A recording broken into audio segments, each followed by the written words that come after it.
আপনাদের জানিয়ে রাখি, আজ রাজভবন দেখা করতে গিয়েছিল বিজেপি নেতৃত্ব। কি বলছেন তারা, সরাসরি দেখবো সেখানে।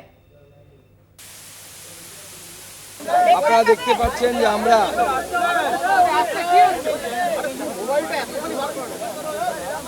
আজকে সম্মানীয় গভর্নর মাননীয় মহামহিম ডক্টর সিবি আনন্দ বোসের সাথে আমি, মাননীয় শ্রী দিলীপ ঘোষ, শ্রী জগন্নাথ চট্টোপাধ্যায় আমাদের রাজ্যের সাধারণ সম্পাদক, আমাদের দীপক বর্মন, শ্রী দীপক বর্মন এমএলএ এবং সাধারণ সম্পাদক, আমরা মাননীয় গভর্নর সাহেবের সাথে দেখা করি এবং তাকে আরজিকর ঘটনা, 9 আগস্টের ঘটনা এবং তার পরবর্তী যে সমস্ত ঘটনাবলী ঘটেছে পশ্চিমবঙ্গে, সাধারণ মহিলাদের রাত্রে নেমে 14 তারিখ রাত্রে নেমে প্রতিবাদ থেকে শুরু করে, ছাত্র সমাজের অরাজনৈতিক প্রতিবাদ থেকে শুরু করে, গতকাল ভারতীয় জনতা পার্টির বন্ধ, তৃণমূল কংগ্রেসের গুন্ডামি কোনো জায়গায়, এবং তার সাথে এই প্রথম আমরা দেখলাম যে একজন সিএম মঞ্চ থেকে গুন্ডামি মারছেন, যেন গুন্ডারা হিন্দি এবং বাংলা সিনেমায় ধমকায় চমকায়, সেরকম দেখলাম যে একজন মুখ্যমন্ত্রী ডায়লগ দিচ্ছেন ধমকানো এবং চমকানোর। তাতে তিনি ফোঁস করবেন, কি করবেন সেসব অনেক কিছু বলেছেন। আমরা বিস্তৃত আকারে মাননীয় গভর্নর সাহেবকে সমস্ত কিছু বলেছি এবং আমরা বলেছি যে দেখুন, মাননীয় মুখ্যমন্ত্রীর এই যে ফোঁস করার কথা উনি বলছেন বা ডাক্তারবাবুদেরকে চমকাচ্ছেন, সাধারণ মানুষকে বলছেন রাস্তায় নামলে পরে তৃণমূল কংগ্রেসের লোকেরা তাদেরকে মারবে, ইনডাইরেক্টলি কালকে উনি তাই বলেছেন। পুরো ইন ডিটেলস আমরা মহামহিম গভর্নরকে জানিয়েছি এবং ওনার কাছে প্রার্থনা জানিয়েছি যে আপনি ভরসা, আমাদের পশ্চিমবঙ্গবাসী অনেক আশা নিয়ে আপনার দিকে তাকিয়ে আছে। কারণ যেভাবে প্ররোচনামূলক দূরভিসন্ধি নিয়ে প্ররোচনামূলক কথাবার্তা গতকাল মাননীয় মুখ্যমন্ত্রী বলেছেন এবং হিংসা উস্কে দেবার চেষ্টা করেছেন, এই হিংসা হলে পরে কিন্তু পশ্চিমবঙ্গে একটি গৃহযুদ্ধ বাঁধবে। কারণ উনি ফোঁস করলে আমরা বসে থাকবো, এরকম তো হতে পারে না।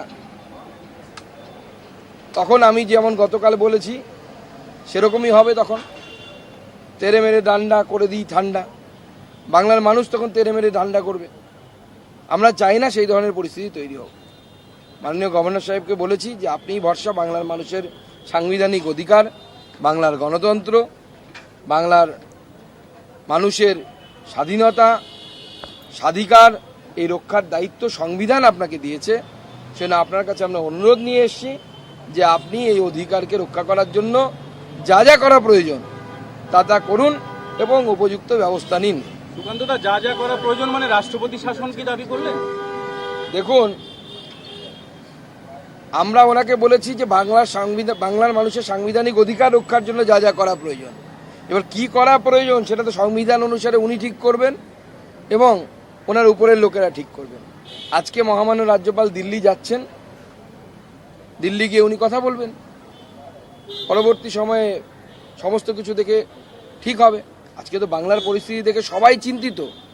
স্বয়ং প্রধানমন্ত্রী বলেছেন, মহামহিম রাষ্ট্রপতি যিনি কোনো বলেন না তিনি পর্যন্ত বলতে বাধ্য হয়েছে। একজন সিনিয়র অ্যাডভোকেট সুপ্রিম কোর্টের, যাকে গোটা ভারতবর্ষ চেনে, যিনি বলেন যে আমি প্রথাগতভাবে বা নীতিগতভাবে 356 ধারার বিরোধী, কিন্তু মনে করি পশ্চিমবঙ্গে এমন একটি রাজ্য সেখানে 356 ধারা হতে পারে। এই ধরনের মন্তব্য সুপ্রিম কোর্টের সিনিয়র মোস্ট কাউন্সিলের কাছ থেকে আসা, আমার তো মনে হয় মানে তিনি তো মস্করা করার জন্য বলছেন না। গোটা ভারতবর্ষের মানুষ চিন্তিত। বিশেষত গতকাল মাননীয় মুখ্যমন্ত্রী যে কথাগুলো বলেছেন যে আমি আসামকে অশান্ত করে দেব, আমি মণিপুরকে অশান্ত করে দেব বা অশান্ত হবে, উত্তরপ্রদেশ অশান্ত হবে। আমি গতকালও বলেছি, আজকেও বলছি, আমরা মাননীয় মুখ্যমন্ত্রীর এই সমস্ত কথার মধ্যে বাংলাদেশের জামাতের এবং ছাত্র শিবিরের শব্দের প্রতিধ্বনি শুনতে পাচ্ছি। এবং কোইন্সিডেন্টালি বাংলাদেশের তদারকি সরকার গতকালই জামাত এবং ছাত্র শিবিরের উপর থেকে নিষেধাজ্ঞা তুলে নেয়, তাদেরকে বৈধ সংগঠন হিসেবে ঘোষণা করে। এবং গতকালই মুখ্যমন্ত্রীর এই ধরনের কথাবার্তা, যে কথাবার্তাগুলো জামাত এবং তার ছাত্র সহযোগী যে ছাত্র সংগঠন তাদের কথাবার্তার মধ্যে মিল পাওয়া যায়। এবং আপনারা জানেন জেএমবি যে জঙ্গি গোষ্ঠী আছে তাদের সাথে জামাতের যোগসূত্র আছে বলে এই ধরনের অভিযোগ আছে। রাষ্ট্রপতির নিন্দা না, পুরো আরজি করের পরিপ্রেক্ষিতেই তো পুরো বিষয়টা তৈরি হয়েছে। পুরো আরজি করের মহিলা ডাক্তারের খুন, মার্ডার এবং তাকে আত্মহত্যা বলে চালানোর চেষ্টা, সমস্ত পুঙ্খানুপুঙ্খ আমরা বলেছি, ডিটেলস। এই জন্য আমাদের অনেকক্ষণ সময় লাগলো, প্রত্যেকটি বিষয় বলেছি। এবং উনিও বললেন যে হ্যাঁ, আমি মেয়েটির মা বাবার সাথে দেখা করেছি, মেয়েটির মা বাবার সাথে কথা বলে এসেছি। এবং উনিও বহু মানুষের ফোন, ইমেল, মেসেজ পাচ্ছেন, তার কাছে মেসেজ আসছে পশ্চিমবঙ্গের মানুষের, এমনকি ভারতের বাইরে থেকে যারা ভারতীয় এনআরআই যারা, তারা পর্যন্ত কনসার্ন ব্যক্ত করেছেন পশ্চিমবঙ্গের স্থিতি নিয়ে। বলছি, রাষ্ট্রপতির নিন্দাটাকে তৃণমূল দাবি করছে, রাষ্ট্রপতিও নাকি রাজনীতি করছেন। দেখুন, তৃণমূল যে জায়গায় পৌঁছে গেছে, তৃণমূল নিজেদের স্বার্থ ছাড়া, ক্ষমতা চেয়ার ধরে রাখা ছাড়া তৃণমূলের আর কোনো দ্বিতীয় কোনো লক্ষ্য নেই। সেটা রাষ্ট্রপতি কেন, সবার কথাতেই তো মনে হবে যে রাজনীতি চলছে, কিন্তু আদপে রাজনীতিটা মুখ্যমন্ত্রী করছেন। মুখ্যমন্ত্রী তার এই নোংরা রাজনীতি দিয়ে বাংলার মানুষের নরক যন্ত্রণাকে আরো বাড়াচ্ছেন। তিলোত্তমার মা তিনি বলছেন যে মুখ্যমন্ত্রীর তো ছেলে মেয়ে নেই, ফলে সন্তান হারানোর কষ্ট তিনি কি করে বুঝবেন? এই বিষয়ে আমি কিছু বলতে চাই না, আমি কাউকে ব্যক্তিগত আক্রমণ করতে চাই না। বলছি, অসম সহ বিভিন্ন ক্ষেত্রে মুখ্যমন্ত্রী যে বক্তব্য গতকালে, তার বিরুদ্ধে সুপ্রিম কোর্টের এক আইনজীবী তিনি এফআইআর করেছেন দিল্লিতে, বিনীত জিন্দাল নামে ব্যক্তি। না, এফআইআর হলে আমি অন্ততপক্ষে আশ্চর্য কিছু হব না। এবং আমার মনে হয় সুপ্রিম কোর্ট সহ ভারতবর্ষে যে সাংবিধানিক সংস্থাগুলো আছে তাদের সবার এই বিষয়ে খুব গভীরভাবে চিন্তন করা উচিত। এবং সবথেকে বড় কথা, বাংলার মানুষের গভীরভাবে চিন্তা করা উচিত। আমার আপনার মুখ্যমন্ত্রী যদি বলে যে আমি অসমকে আনস্টেবল করে দেব, আমি মণিপুরকে আনস্টেবল করে দেব, উত্তরপ্রদেশকে আনস্টেবল করে দেব, আমার মনে হয় এটা দেশদ্রোহিতার শামিল। এবং মাননীয় মুখ্যমন্ত্রীর বিরুদ্ধে দেশদ্রোহিতার মামলা হওয়া উচিত।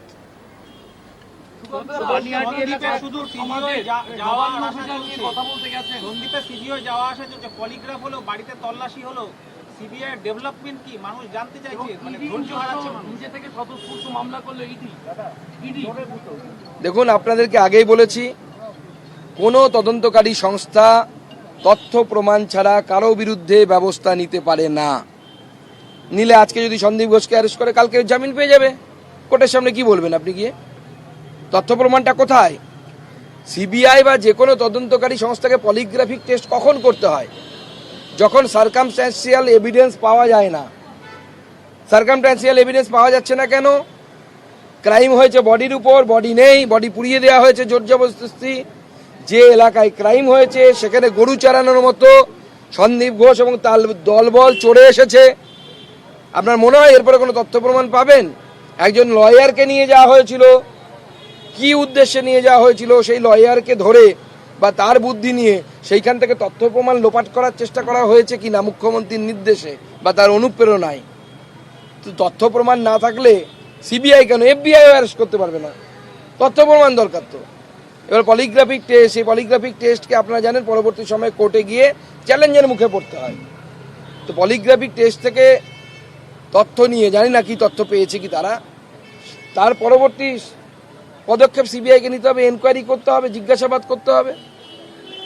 সুকান্তদা, অরাজনৈতিক আন্দোলন আপনাদের মতো রাজনীতিকরা হাইজ্যাক করে নিচ্ছেন, অভিযোগ কার কার কে অভিযোগ করেছে? এটা যারা ধর্নায় বসে আছেন অরাজনৈতিক আন্দোলন, তারা তাদের মতো করুন। যেমন আমি পলিটিক্যাল পার্টির প্রধান হয়ে আমি বলে দিতে পারি না যে কিভাবে আর অরাজনৈতিক আন্দোলন হবে, তাদেরও সেরকম অধিকার নেই এটা বলা যে বিজেপি কিভাবে আন্দোলন করবে। আমরা আমাদের মতো আন্দোলন করছি, আপনারা আপনাদের মতো আন্দোলন করুন। সবারই একটাই লক্ষ্য, দফা অনেক হতে পারে, দাবি সবারই এক। দফা অনেক, দাবি এক, মুখ্যমন্ত্রীর পদত্যাগ। পানিহাটিতে এক মহিলাকে আটকে রেখে তাকে যৌন নির্যাতন করা হয়েছে, বিজেপি নেতা অভিযুক্ত স্পন্দন দাসের বিরুদ্ধে অভিযোগ। যদি বিজেপি নেতাকে গণপিটুনিও দেওয়া হয়েছে। বিজেপির নেতা যদি করে থাকে, আমি পুলিশকে বলবো উপযুক্ত ব্যবস্থা নিতে। নর্মালি এক্ষেত্রে যদি কোনো অপরাধীকে ধরে আপনারা 5টা বাড়ি দেন পেছনে, একে 10টা দেবেন এবং আমরা পার্টি থেকেও তাকে বের করবো যদি প্রমাণিত হয় তিনি এই কাজ করেছেন। আমরা এই ধরনের অপরাধীদেরকে কোনো রকম প্রশ্রয় দিই না। মহিলা সুরক্ষা, মহিলাদের সম্মান, মহিলাদের dignity, the foremost and the utmost important thing to us. दादा हिंदी में कर लीजिए। বাংলা শেষ হোক, বাংলা খাতা মনে দিকে ওয়ান বাই ওয়ান। করেছেন এই বিষয়ে তৃণমূলের এই বাচ্চাকে ধর্ষণের অভিযোগ করে আপনার নিজের জেলায় হয়েছে। হ্যাঁ, তৃণমূলের এক যুব নেতা আমার জেলাতে, তৃণমূলের এক যুব নেতা আমার জেলাতে এক আদিবাসী মেয়েকে ধর্ষণ করেছে, আদিবাসী নাবালিকাকে ধর্ষণ করেছে। পার্টি ম্যাটার না, ম্যাটার হচ্ছে আপনার যে সিস্টেমটা চলছে, ল অ্যান্ড অর্ডার সিস্টেম চলছে। আমরা যেটা বারবার বলছি যে আরজি করের ঘটনাকে কোনো বিচ্ছিন্ন ঘটনা হিসেবে দেখবেন না, এটা শাসকের মাইন্ডসেট। আর শাসকের মাইন্ডসেট যখন এরকম হয়ে যায়, তখন নিচু তলার যারা অপরাধী আছে তারা ধরাকে সরা জ্ঞান করে না, তারা এনকারেজ হয়। তারা তো দেখছে কামদুনিতে রেপ করলাম, পা চিরে ফেলে দিলাম, মেরে দিলাম, বেঁচেও গেলাম, বিনীত গোয়েল বাঁচিয়ে দিল বাবা বাবা করে, আমি আবার করব। অন্য বা তারা না করলে অন্য একজন অপরাধী এনকারেজ হচ্ছে। শেষ করুন, লাস্ট। সেখানে এই যে ছাত্র সমাজের নবান্ন অভিযানের পর একের পর এক আহ্বায়ককে, নেতাকে বা সেদিনকের যারা এসেছেন তাদের আটক করা হচ্ছে, এ বিষয়ে রাজ্যপালকে কিছু জানিয়েছেন? আমরা মহামহিম রাজ্যপালকে বলেছি যে গণতান্ত্রিক আন্দোলন যদি পিসফুল হয়, শান্তিপূর্ণ হয়, তার উপরে কেউ কোনো রকম ব্যবস্থা নিতে পারে না, সরকারও ব্যবস্থা নিতে পারে না। এরকম একটি স্ট্যান্ডিং ভার্ডিক্ট সুপ্রিম কোর্টের আছে। সুকান্ত মজুমদার, দিলীপ ঘোষ এদের বলার প্রয়োজন নেই, বা আমি বলবো মহামহিম রাজ্যপালেরও বলার প্রয়োজন নেই। ভারতবর্ষের অ্যাপেক্স কোর্ট, সর্বোচ্চ আদালত সেটা বলে দিয়েছে আপনি করতে পারেন না। কিন্তু তবুও এই রাজ্য সরকার যেভাবে দমন পীড়নের নীতিতে চালাচ্ছে এই রাজ্যকে, আগামী দিনে এটা যদি বুমেরাং হয়ে যায় এবং এখানে যদি মাননীয় মুখ্যমন্ত্রীর পরিস্থিতি খারাপ হয়ে যায় যে তাকে যেন রাজ্য ছেড়ে পালাতে না হয়, সেরকম পরিস্থিতি কিন্তু তৈরি হতে পারে। ভাটপাড়ার পর মগরাতেও শেষ।